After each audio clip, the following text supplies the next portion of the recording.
ዲና ኮስተር ፈገግ እያለች አያይ ምን ነው ስለ አዳም አልሰማሽም እንዴ አለቻት። ዶክተሯ ምኑን አለች ፈጠን ረጋ ብላ። አዳም ማለት እኮ በፍቅር እየተሰቃየ ያለ ሰው ነው፣ ግን ለምን ይሆን እንዲሆኑ ብላ ዲናን ጠየቀቻት። የዲናን መልስ ሳትጠብቅ ቀጠል አድርጋ ለነገሩ በፍቅር እንደተነደፈ ያስታውቃል አለች። ምን እንደተፈጠረ ነገሪኝ አለቻት ዲና ወደ ዶክተሯ ሽቅብ እያየች። ዶክተሯም ዲናን አዘቅዝቃ እያየቻት ብዙም ባይገባኝም ልንገርሽ ብላ የተፈጠረውን አጠር አድርጋ በተረጋጋ አንደበት አስረዳቻት። ዲና ድርቅ ብላ ቀረች። በዶክተሯ ብልህነት ተገረመች። በአዳም ስቃይ ውስጧ ታመመ። ዲናን በተራዋ ስለ አዳም ነገረቻት። ዶክተሯ እዚህ ባልነበረችበት ጊዜ ስለተፈጠረው ነገር ዲና ስትነግራት እጅግ አዘነች። ዲና ቀጠል አድርጋ ዶክተር ትሪስት ግን ወዴት ሄደሽ ነው የጠፋሽው ስትል ጠየቀቻት። ዶክተሯም አደራ ክፍል 15 ብለን ነበር፣ ዛሬም እንደሚከተለው ክፍል 16ን አስቀጥለዋለሁ። ቪዲዮውን ሲጀምሩት ሼር ላይክ እያረጋችሁ ሀሳብ አስተያየታችሁን በኮሜንት ሳጥን አስቀምጡልኝ፣ እቀበላለሁ። ክብራና ክብራት የዚህ ቻናል አድማጭ ተመልካቾች እንዲሁም በዓለም ዙሪያ ለምትገኙ የሰው ዘር በሙሉ ሰላማችሁ ይብዛል እያልኩኝ እነሆ ዛሬም በፕሮግራማችን ተገናኝተናል። ወደ ታሪኩ አመራለሁ፣ አብራችሁ ይቆዩ። አንድ ህንድ ውስጥ ስራዬን በተመለከተ የምወስደው ኮርስ ነበር። ዛሬ ከሰዓት ነው ስራ የጀመርኩት።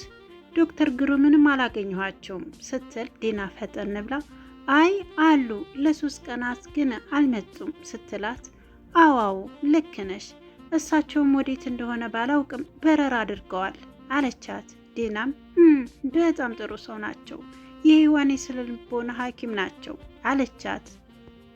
ዶክተሯም እውነት ነው በጣም ደስ ይላል፣ ሜንታል ዶክተሯ መሆናቸው ምርጥ ነው እና ፊዚካል ዶክተርስ ማን ነው ስትላት ዲና ለጊዜው እየተፈራረቁ ነው የሚያክሟት፣ ግን ዶክተር በሜንታልና በፊዚካልነት ስለሚሰሩ እሳቸው ባሉበት ሰዓት ህዋንን ያግዟታልና ደግሞ ያክሟታል አለቻት። ዶክተር ትሪስትን በሰማችው የአዳም ስቃይ እጅግ አዘነች። እዛ ሆስፒታል ውስጥ ያሉት ሁሉ ይተዋወቃሉ። አፓርት የወጡት ዶክተሮች፣ ዘበኞች፣ የሆስፒታሉ የምግብ ሰራተኞች ልክ እንደ ጓደኛ ናቸው። በጭንቅላት እንጂ በስልጣን የማያምኑ። ለዛም ነው ዲናና ዶክተሯ እንዲህ ቁጭ ብለው እንደ ስራ ባልደረባ ሊያወሩ የበቁት። ሊያውም ያም ባለየ ዶክተር ከሁሉም የተለየ ስርዓት ያለው። ስለሱም ዲና ለዶክተሯ ነገረቻት። አዳም ባላጠፋው ጥፋት ይቅርታ እንደጠየቀው እና ይቅርታ ለምን ትለዋለክ ብላ ስትጠይቀው ይቅርታ የጠየቅኩበት ምክንያት እንዴት እንዳብራራላት ስለ ህዋን ጩኸት ባጭሩ ነገረቻት። እጅግ አስደመመቻት። ዶክተር ትሪስት አዳም ሲያገግም ልታገኘው እንደምትፈልግ ነገረቻት። ቀጥላም ለዲና እንዲህ አለቻት፣ እንደ ነገርሽ ከሆነ እሱ የስነ ልቦና ሐኪም ሳያስፈልገው እሱን ስላጠነከረ ሜንታል ዶክተር ባያስፈልገውም ስላለባበሱና ስለ ህዋን እንዴት መቅረብ እንዳለበት እንዲያውቅ ይረዳዋል አለቻት። ዲና ደስ አላት። እኔን ቤቱን አምነው እንድኖር ላደረገኝና ለውስጤ ጥንካሬ ሰጥቶ ፍቅርና መውደድን ኑሮንና ህይወትን ላስተማረኝ ምንም አደርጋለሁ ስትል ዶክተሯም አዎ እንተጋገዛለን፣ ከዚህ ችግር እናወጣዋለን ተባባሉ። ዲና ፈጠን እያለች ወደ ህዋን ክፍል ሄደች። ስትደርስ ህዋን አልጋዋ ላይ ተኝታለች። የተተከለላት ግልኮስ ወደ እሷ ሰውነት ጠብ እያለ በእርጋታ እየገባ ነው። ዲና ህዋን ወደ ተኛችበት ጠጋ ብላ በአትኩሮት ፍጥጥ ብላ እያየቻት በሀሳብ ጭልጥ አለች። ወደ ሀሳብ እየተጓዘች ነው። ማን ጋር ለመድረስ ወይንም ማን ይዛ ለመመለስ እንደሆነ አይታወቅም። የሆነ ሰው ጋር በሀሳብ ሄዳለች። እኔስ መቼ ነው ፍቅር ይዞኝ ልክ እንደ አዳምና እንደ ህዋን አይነት የፍቅር ህይወት የማሳልፈው ብላ ራሷን ጠየቀች። እናም ጓጓች። ፍቅርን በተመለከተ ብዙ ነገሮች አሰበች። የኔስ እንደ አዳም አይነት አፍቃሪ ያገኘውን የወደፊት የፍቅር አጋሪ እንደ አዳም አይነት ፍቅርን ከምላስ ባሻገር በተግባር የሚያሳየኝ ይሆንልኝ ይሆን ወይስ ምን አይነት ሰው ይሆን? አሁን ሴት ምን እየሰራ ይሆን እያለች በሀሳብ ክንፍ አለች። በድንገት ሔዋን ከእንቅልፏ ስትነሳ መብረቃዊ ድምጿን ምን ነው ተከዝሽ በማለት ለቀቀችባት። ዲና ያን የቆመችበትን መሬት ከድቷት በድንጋጤ ወደ በሩ ጋር ደርሳ ወደ ነበረችበት ተመለሰች። ሔዋን ግራ ገብቷት ምን ሆነች ነው አለቻት። ዲና አያይ ምንም ዝም ብዬ ነው በቃ ተኝ ብላ ውልቅ ብላ ወጣች። በጥድፊያ አዳም ወዳለበት ክፍል ሄደች። ክፍሉ ስትደርስ አዳም አንድ ወረቀትና ብዕር ይዞ አገኘችው። ብዕሩን አፉ ላይ አድርጎ ለግጥም የሚሆን ቃላት እያሳደደ ነበር። ዲና ድንገት በሩን በኃይል ከፍታ ገባች። አዳም ምን እንደሚሰራ አላስተዋለችውም። ኡፍ አለች። አዳም ምን ነው አላት። ዲና በድንጋጤ መንፈስ ተወኝ እባክህ፣ ቆይ እንዴት ነው የሔዋንን ጩኸት የምለምደው? ዛሬ ማስበረገገችኝ። የሆነ ሀሳብ ውስጥ ነበርኩኝ። በተናገረችው አንዲት ቃል ምክንያት ልቤን በአፌ ልትወጣ ነበር አለችው። አዳም አሁን በጣም ሳቀ። ለመጀመሪያ ጊዜ አዳም ድምፅ አውጥቶ ሲስቅ ፊቱን አየችው። ሲስቅ የሚያወጣው ድምፅ እንኳን ያኔ ጊዮንን ለማብሸቅ ሲስቅ ሰምተዋለች። ይህን ሳቁን አይታ ዲና ፈዛ ቀረች። ሔዋን በጩኸቷ አዳም በፈገግታው አስደንግጠው ልቧን ቀጥ ሊያደርጉት የተባበሩ መሰላት። አሁን እጁ ላይ የያዘው ወረቀትና ብዕር አየችው። ዲና ሰፍ ብላ ምንድን ነው አለችው። አይኗ ወደ ወረቀቱ ወርውራ። አዳም አሁንም ሳቁን አልጨረሰም። ዲና የአዳምን ሳቅ አለመጨረስ ስታይ ፈገግ ብላ ሳቅ አንተ ምን አለበት? የእሷ ድምፅ እንኳን በሀሳብ የተዋጠ ሰው ሀሳብ ላልገባው ሰው ስታወራ ልብ ቀጥ ነው የምታደርገው። በል አሁን ምን እየጻፍከ ነው? እስቲ አንብብልኝ አለችው። አዳም በፈገግታና በበራ ፊት ለሔዋኒና ላንቺ ነው ግጥም የጻፍኩት። ብዕርና ሉክ አንድ ዶክተር ሰጥቶኝ ነው አላት። ዲና እስቲ አንብብልኝ፣ ግን ቆይ ከሱ በፊት የምትነግሬ ነገሮች አሉ። ከዛ ግጥሙን ታነብልኛለህ።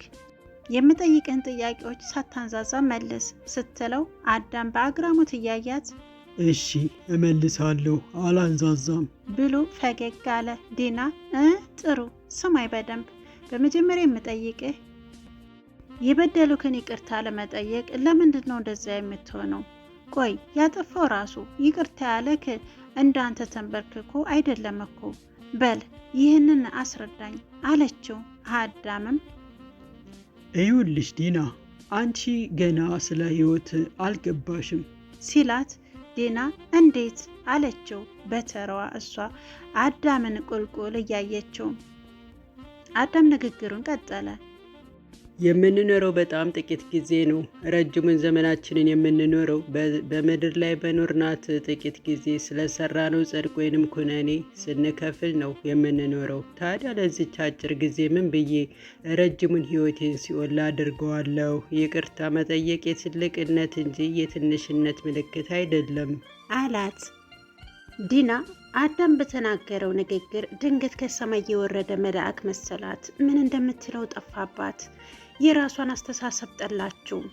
ዲና ቀጠል አድርጋ እሺ በቃቱ የጻፍከውን ግጥም አንብብልኝ ስትለው መጀመሪያ ሔዋን እንዴት እንደሆነች ንገሪኝ፣ ስለ ጤንነቷ ሲላት ዲና አረ ደህና ናት፣ ምን ትሆናለች? እኛን እያስደነገጠች በሽተኛ አረገችን እንጂ አለችና አዳምን ጠቀሰችው። አዳም ጥቅሻው የቀልድ ነው ምልክት እንደሆነ ገብቶት ፈገግ አለ። ዲና በግጥሙን አንብብልኝ ብላ ለመስማት እያኮበኮበች ነው። አዳምም ግጥሙን የጻፈበትን ወረቀት አስተካክሎ ማንበብ ጀመረ።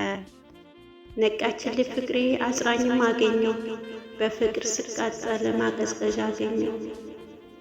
ነቃችልኝ ፍቅሬ የአይኔ ረሃብ፣ ሰላሜ የሆነች ልክ እንደ ነጭ ርግብ፣ ውስጤ የተደሰተ በሩብም ተከፋ፣ ሰምቼ ስለሷ ትዝቷ ሁሉ ባንዴ የተደፋ። ኮማ ውስጥ ሆና መንቃቷን ጠየቅኩኝ፣ እስክትነቃ ድረስ በሀሳብ እያለኩኝ። ዛሬ ትነቃለች ነገ ነው እያልኩኝ፣ በስተመጨረሻ ሔዋኔ ስትነቃ ጭንቀቴና ናፍቆቴ መሰለኝ ሊያበቃ። ግን ጭራሽ አልሆነም፣ ሐኪሙም ረዳኝ። ከኮማ ስትወጣ ጭራሹን ብትረሳኝ፣ ግን ደግሞ ሳይከፋኝ መንቃቷ ደስ አለኝ። ለማጽናኛ ብሎ አንድ ጀርባ መቼ ፈጣሪ ጣለልን። ጀርባዬን መታርጋ ከሀሳብ ያነቃችኝ ይቺ ሴት ዲና ነች እንደነገረችኝ። የውስጤን ቁስል ያለብኝ ህመም ልቤ ለመናገር ጭራሽም አላቅማማም። የሔዋኔን ጩኸት ለመልመድ ቢያቅታትም ዲና ጓደኛዬ ከኔ አራቀችም ብሎ ግጥሙን ጨረሰ። ይህንን ይመስላል አላት። ከዛም አዳምን ዲና ደስ ብሏት እቅፍ አረገችውና መሰገነችው። በድንገት በር ተንኳኳ። ይግቡ አለ አዳም። ዶክተሩ ነበሩ። አዳም ሲያቸው ደስ አለው። ስለ ጤንነቱ ከጠየቁትና ካረጋገጡ በኋላ ዲናንም ሰላም ብለዋት ወደ አዳም ዞሩ። አንድ ላንተ የሚሆን አስደሳች ዜና አለኝ አሉት። አዳም ምንድነው ዶክተር ብሎ ሰፍ አለ። ዲናም ለመስማት ጓጓች። ዶክተሩም ለመናገር አኮበኮቡ። ለመናገር የቸኮሉ ይመስላሉ። ዶክተር ንገሩና አለ አዳም። ዶክተሩም ቀጠል አድርገው ምን መሰላችሁ፣ ነገ ማታ ወይንም ከነገ ወዲያ ጠዋት ሔዋንን ወደ ቤታችሁ መውሰድ ትችላላችሁ። አሁን በጣም ደህና ናት። ነገር ግን በየሳምንቱ ይዛችኋት እየመጣችሁ ቼክአፕ ትደረጋለች አሉና የአዳምንና የዲናን አይን እያፈራረቁ ማየት ጀመሩ። አዳም በጣም ደስ ብሎታል። በደስታ ፈዟል። ዲና በደመቀ ፈገግታ አዳምን እያየችው ነው። ሁለቱም ደስተኛ ነበሩ። ዲናና አዳም የሰሙት ዜና በደስታ አፍዟቸዋል።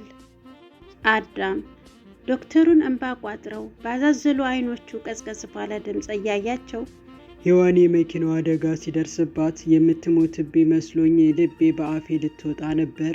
ያንን አስደንጋጭ አደጋ ሲደርስባት የሰማሁት ቀን ያሳለፍኩት ድንጋጤ፣ ድንዛዜ ወዲያው አለፈ።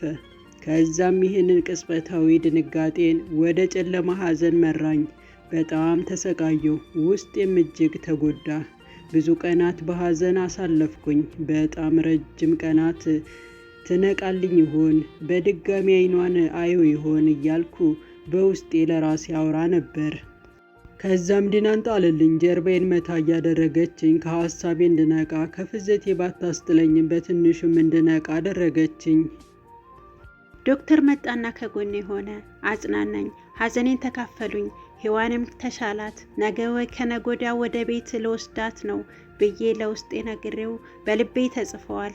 ይኸውም በትልቁና ፈጽሞ በማይለቀው ማህተብ ታትመዋል አለ። ከዛም በረጅሙ ተነፈሰ። በድንገት አለ እንደ መደንገጥ ብሎ።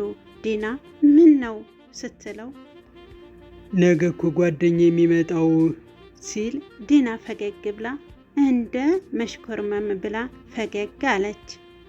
እና ምን ችግር አለው? እኔ እቀበለዋለሁ፣ አንተ ብቻ ፎቶውን አሳየኝ ስትለው አዳም ፈገግ ብሎ እሺ አለና የጓደኛውን ፎቶ ለማውጣት ስልኩን ሲከፍት ዲና ሰፍ ብላ ወደ አዳም ቀረበች። ዶክተር በሉ ቻው ብለው ውልቅ አሉ። ይኸው ብሎ አሳያት። ዲና አይኗን ማመና ተሳናት። አንተ በፈጣሪ እንዴት ያምራል አለችው። አዳምም አዎ ቆንጆ ነው አለና ፈገግ አለ። ዲናም ተከትለው ፈገግ አለችና አዳምን በጎሪጥ አየችው። ውይ አሁን ነገ እንዴት ነው የሚነጋለኝ ስትል አዳም በአግራሞት እያያት ማለት አላት። ዲናም ጡንቻውን መታ አደረገችው። ጓደኛክን እስከምቀበል ነዋ ስትል አዳም ከት ብሎ ሳቀ።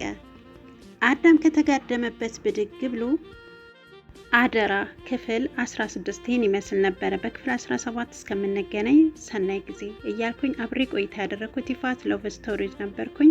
እስከ ቪዲዮ ፍጻሜ አብራችሁ ስለነበራችሁ እጅግ በጣም አመሰግናለሁኝ።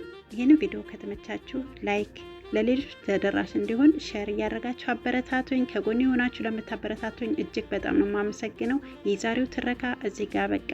ሰናይ ጊዜ ባይ